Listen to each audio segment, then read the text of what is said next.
Hello followers, welcome, selamat datang di Off The Record, podcastnya Popo on the Radio. I'm your host, Popo Kusen, dan untuk Off The Record kali ini, kita akan membahas berita-berita dari dunia, enggak sih. Itu dunia dari berita ya, itu nanti yang video hari Kamis atau Jumat sih? Video hari Kamis. Jadi nanti hari Kamis lah, baru kita lihat ya, yang dunia dari berita. Yang ini hanya Off The Record biasa. Hari ini gue mau ngebahas sesuatu yang cukup hangat di masyarakat kita, yaitu tentang Giselle, kasusnya Giselle, yaitu kasus video pornonya dia. Tapi gue ingin mengajak kita untuk melihat undang-undang yang menjadi dasar kenapa si Giselle dan si MYD ini ditetapkan sebagai tersangka, yaitu Undang-Undang Pornografi, Undang-Undang Republik Indonesia nomor 44 tahun 2008. Nah ini di sini gue udah ada lembarannya nih. Undang-undangnya ternyata cukup panjang juga, ada 47 pasal, kalau nggak salah, bentar gue lihat, ada 45 pasal. Dan setelah 45 pasal itu ada lagi penjelasan dari pasal demi pasal. Nah tentu aja kita nggak akan ngebahas ini soal lengkapnya 45 pasalnya, tapi gue berkaca dari ini berita yang gue baca ya soal si Giselle ini, kenapa dia jadi tersangka. Jadi kalau kita lihat di artikel beritanya ini nih, yang udah gue tunjukin gambarnya, yang jadi problem di Giselle punya ini adalah pasal 4 dan pasal 8. Jadi kayaknya kita akan ngebahas di dua pasal ini aja deh, pasal 4 dan pasal 8, yang detail ya. Jadi gue bacain aja. Yang pasal 1-3 itu gak penting sih, gak relevan dalam hal ini, karena pasal 1 itu cuman yang dimaksud dengan pornografi adalah gambar, sketsa, bla bla bla bla bla. Jasa pornografi adalah bla bla bla bla. Setiap orang gitu-gitulah. Yang jadi problem di Giselle-nya ini adalah pasal 4 yang ada 2 ayat di situ. Yang pertama yaitu setiap orang dilarang memproduksi, membuat, memperbanyak, menggandakan, menyebarluaskan, menyiarkan, mengimpor, mengekspor, menawarkan, memperjualbelikan, menyewakan, atau menyediakan pornografi yang secara eksplisit memuat A. Persenggamaan, termasuk persenggamaan yang menyimpang. B. Kekerasan seksual. C. Masturbasi atau onani. D. Ketelanjangan atau tampilan yang mengesankan ketelanjangan. E. Alat kelamin. Atau F. Pornografi anak. Nah yang ayat 2 adalah semua orang dilarang menyediakan jasa pornografi yang A. Menyajikan secara eksplisit ketelanjangan atau tampilan yang mengesankan ketelanjangan. B. Menyajikan secara eksplisit alat kelamin. C. Mengeksploitasi atau memamerkan aktivitas seksual. Atau D. Menawarkan atau mengiklankan baik langsung maupun tidak langsung layanan seksual. Nah kalau yang MYD itu dia kenanya di pasal 8 ini nih. Pasal 8, setiap orang dilarang dengan sengaja atau atas persetujuan dirinya menjadi objek atau model yang mengandung muatan pornografi. Nah ini ada penjelasannya nih yang di pasal 4 itu. Karena kan kalau memang kita cuma lihat dari pasal 4 ini aja, udah jelas ya. Oh ya berarti Giselle pasti melanggar ini dong Po. Kan dia memproduksi dan membuat. Nah ternyata ada penjelasannya nih. Penjelasan pasal 4. Yang dimaksud dengan membuat adalah tidak termasuk untuk dirinya sendiri dan kepentingan sendiri. Nah sementara Giselle kan dia buat kepentingan pribadinya sendiri, jadi harusnya dia nggak ditangkap dong. Tapi kesalahannya Giselle di sini adalah karena dia mengirimkan ya. Karena kalau yang dari gua baca di artikel, si Giselle ngerekam itu video, terus dia kirimin ke MYD kan, yang gua baca di salah satu infotainment atau artikel yang gua baca. Gua nggak tahu sih, itu Giselle-nya nggak ngomong langsung soalnya kayak itu dari orang kedua atau orang ketiga. Tapi kalau emang iya, maka itu juga bisa kesalahan tuh karena dia mengirimkan ya. Soalnya yang tadi dibilang di pasal 4 ini kan dia bilang gitu ya. Pasal 4 nih, menyebarluaskan, menggandakan lah kalau dia mengirim atau mengirim itu kan menggandakan ya kalau barang digital, dan menyebarluaskan juga kan. Nah, kalau menurut Polda Metro Jaya yang gue baca artikelnya terakhir juga yang jadi problem di sini adalah kenapa bisa sampai ke masyarakat luas. Nah itu kayaknya yang akan dipakai untuk menetapkan Giselle ini bersalah dan nanti sama kayak kasusnya si Ariel. Karena si Ariel itu dulu juga sebenarnya dia buat koleksi pribadinya dia kan. Jadi dulu Ariel itu rekaman videonya dia sama Luna Maya dan Cut Tari itu dia masukin ke external hard drive-nya dia. Nah, akhirnya dilihat sama temennya ngingetin, lo kok ada video ini sih? Nah, itulah yang menyebabkan si Ariel juga karena ceroboh jadi dia dianggap menyebarluaskan. So, probably si Giselle ini juga nanti akan kena hampir sama atau sama dengan si Ariel ini. Jadi karena dia sempat ngirimin gak cuma di tempatnya dia aja. Nah, sementara kalau yang MYD lebih simpel ya karena pasal 8-nya cuma ini, setiap orang dilarang dengan sengaja atau atas persetujuan dirinya menjadi objek atau model yang mengandung muatan pornografi. Nah, kalau di penjelasannya yang pasal 8 itu ada perkecualiannya juga. Nah, kalau yang pasal 4 itu perkecualiannya kalau dibuat untuk pribadi, nggak buat untuk orang lain nggak apa-apa. Nah, kalau yang pasal 8, ketentuan ini dimaksudkan bahwa jika pelaku dipaksa dengan ancaman atau diancam atau di bawah kekuasaan atau tekanan orang lain, dibujuk atau ditipu daya atau dibohongi oleh orang lain, maka pelaku tidak dipidana. Jadi bisa dibilang ya kayaknya pasal 8 berlaku sih emang buat si MYD itu ya. So kalau kita lihat dari undang-undangnya ini ya memang si MYD tersangkanya lebih jelas dibandingkan dengan si Giselle-nya itu yang kenapa dia jadi tersangka. Walaupun memang lumayan jelas juga sih sebenarnya yang Giselle soalnya dia mengirimkan ke MYD ya. Bagian gue nggak tahu gue yang dia ngirimin ke MYD itu gue nggak dengar langsung si Giselle ngomong apa. Yang dia pernyataan minta maaf itu juga dia cuman bilang minta maaf itu Giselle yang lama gitu kan. Dia nggak bilang kalau dia ngasih terus dia ngirim segala macam. Jadi memang itu. So, kalau lu mau misalnya nih mau bikin video lu berhubungan sama istri gitu kan buat konsumsi pribadi, ya menurut gue sih lu mesti hati-hati men.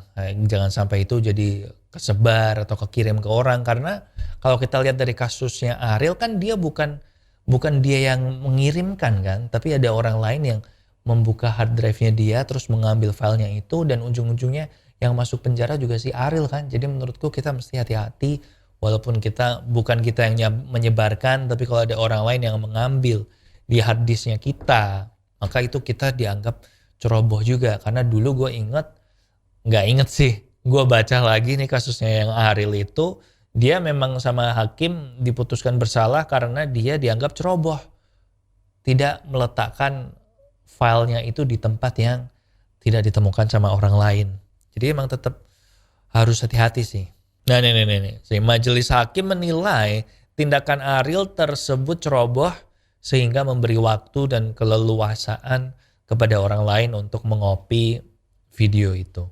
Nah kalau gue lihat dari artikelnya ini ya, si Giselle ini dia terancam hukuman, kan kalau kita baca di mana-mana yang ditulis adalah terancam maksimal hukuman 12 tahun penjara, tapi itu kan yang paling lamanya ya, jadi paling lambatnya 6 bulan. Jadi 6 bulan penjara atau 12 tahun dengan pidana denda paling sedikit 250 juta dan paling banyak 6 miliar. So gitu deh. Nah kalau kita balik lagi ke kasusnya Ariel, dia waktu itu 3,5 tahun sih vonisnya dia penjaranya. Jaksa meminta 5 tahun, tapi akhirnya divonisnya 3,5 tahun. So gue gak tahu nih Giselle gimana, karena lu tau gak sih kalau ternyata ya si Luna Maya dan Cut Tari itu dulu juga jadi tersangka loh. Gue tuh sampai lupa kalau mereka berdua itu dulu tersangka. Terus gara-gara ini kan gue research lagi nih. Dan si Luna Maya dan si Cut Tari itu ternyata jadi tersangka juga setelah Ariel. Tapi setelah Ariel di penjara, gak ada lanjutan kasusnya Luna Maya dan Cut Tari. Bahkan di tahun 2018, 2 tahun yang lalu, statusnya mereka masih tersangka. Dan waktu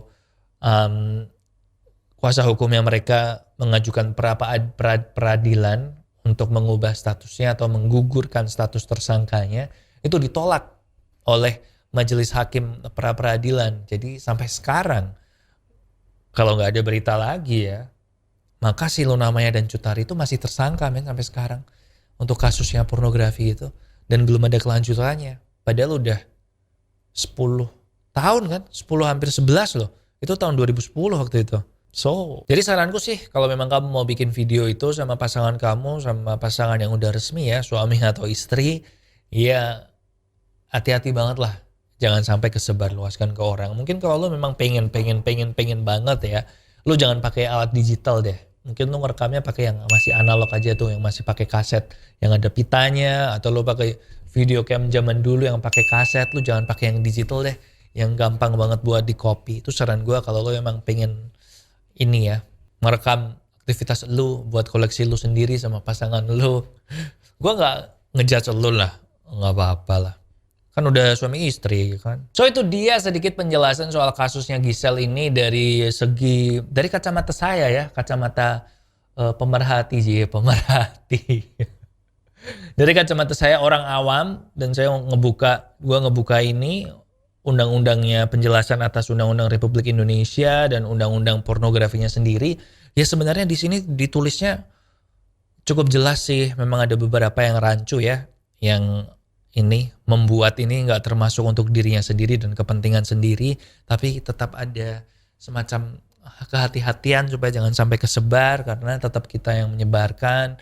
I don't know man. Cuman setelah gue baca-baca lagi ya, yang dimaksud dengan mengesankan ketelanjangan itu ternyata adalah suatu kondisi seseorang yang menggunakan penutup tubuh tetapi masih menampakkan alat kelamin secara eksplisit. Jadi, kalau gue baca dari undang-undangnya ini, yang termasuk pornografi itu adalah yang menunjukkan alat kelamin. Berarti kalau cuma atasan doang gak apa-apa men. Itu yang gue baca dari sini loh. So maybe kalau lu memang mau bikin video, I guess jangan kelihatan alat kelaminnya. Soalnya kan itu berarti gak apa-apa ya. Kan bukan alat kelamin kan? Kalau gue yang baca dari ini. Oke, gak jadi sih. Karena ternyata di pasal 1 yang dimaksud dengan pornografi adalah gambar, sketsa, ilustrasi, foto, tulisan, suara, bunyi, gambar bergerak, animasi, kartun, percakapan, gerak tubuh, atau bentuk pesan lainnya melalui berbagai bentuk media komunikasi dan atau pertunjukan di muka umum yang memuat kecabulan atau eksploitasi seksual yang melanggar norma kesusilaan dalam masyarakat. Ya berarti yang tadi gue bilang sebelum ini nggak jadi ya, yang atasan nggak apa-apa karena kan itu melanggar norma kesusilaan juga kan dalam masyarakat. Oke followers, jadi itu dia untuk Off The Record hari ini. Yang terus terang setelah gue membaca UU nomor 44 tentang pornografi ini, memang sih kayaknya ini UU ada beberapa yang perlu direvisi nggak sih? Maksud gue bukan direvisi alias dilonggarin atau apa atau dihapuskan, tapi perlu direvisi deh, soalnya ini ada banyak yang masih rancu. Jadi kayaknya memang benar ya kalau dari undang-undang yang gue baca ini, beberapa kalimatnya yang gue baca aja itu memang banyak menimbulkan kerancuan. Jadi kalau beberapa pakar hukum yang sempat muncul juga nih, gue sempat baca di artikelnya ini nih, di Tirto ID, pasal karet UU pornografi bisa ubah korban jadi pelaku. Gue cenderung menganggap ini make sense sih, karena ya gue sendiri barusan baca orang awam kayak bingung gitu, kayak apa pornografi luas banget, dan ada banyak nih beberapa pakar hukum yang mempermasalahkan itu karena mereka menganggap memang tafsir dari UU pornografi ini tuh bersifat karet. Jadi kayak Komisioner Komnas Perempuan nih, dia bilang kalau yang dimaksud dengan membuat dalam pasal tersebut itu lekat dengan industri pornografi alias tidak termasuk untuk diri dan kepentingan sendiri, maka merujuk kepada pengertian tersebut si Giselle sama MYD ini harusnya nggak terjerat hukum. Bahkan mereka menuntut atau meminta kepada para polisi supaya segera menangkap penyebar videonya, bukan menangkap si Giselle sama MYD-nya ini. Karena MYD dan Giselle menurut Komisioner Komnas Perempuan ini adalah korban dari penyebaran konten yang seharusnya mendapatkan perlindungan hukum. Ya ini make sense sih, karena kayak ibaratnya nih, gue misalnya ngerekam video gue sama istri gue kan, video kayak gituan. Terus diambil sama orang, terus dia yang nyebarin ke orang lain. Berarti gue korban dong. Karena kan itu untuk pribadi saya kan, untuk koleksi pribadi kan, dan dicuri sama orang dan disebarkan, berarti gue korban dong. So ini sebagai lewat pengertian dan pemahaman orang awam gue sih, gue lebih cenderung cocok ke yang ini, tapi gue nggak tahu sih kalau lu gimana sih. Balik lagi ke kesimpulan yang tadi ya, kalau memang menurut gua pasal pornografi ini perlu direvisi deh, perlu diedit dikit supaya lebih jelas. Dan itu tadi, nggak ada tafsir karet itu seperti yang diomongin oleh pakar-pakar hukum yang tadi gua sebutin sih. So itu dia untuk off the record kali ini, kita mengupas tentang UU pornografi ini, apa yang harus tidak kita lakukan atau kita lakukan kalau tidak ingin kita terjerat ini. Jadi itu tadi ya, tips gue ada 2. Yang satu, yaudah lu gak usah ngerekam aja lah video lu berhubungan sama suami lu atau sama istri lu. Atau yang kedua, lu rekam tapi lu simpan baik-baik, jangan sampai diambil orang, jangan sampai bisa kesebar, jangan sampai gitulah. Bila perlu kalau lu ganti handphone dan tadinya lu rekam di handphone, ya lu handphonenya lu bakar aja lah biar lu hilang selamanya. Jadi pokoknya dipastikan hilang semuanya, tidak ada jejak digitalnya ya. Soalnya sekarang kalau udah jejak digital gitu, udah repot sih. So itu dia. I will see you again in the next video. Dunia dari Berita hari Kamis ya. Hari Kamis. Jadi mulai tahun 2021 ini memang off the record. Pasang target seminggu kita akan ada 2 video. Yang satu Dunia dari Berita. Yang satu off the record yang akan ngebahas hal-hal yang menurut gue menarik. Kalau kamu punya ide atau punya saran untuk membahas apa, silahkan tulis di komen di bawah. Bisa juga DM gue di Instagram. Semuanya ada di bawah nih. Instagram gua apa dan sebagainya ada di sini semua. Okay? Thank you so much for listening and I'll see you when I see you.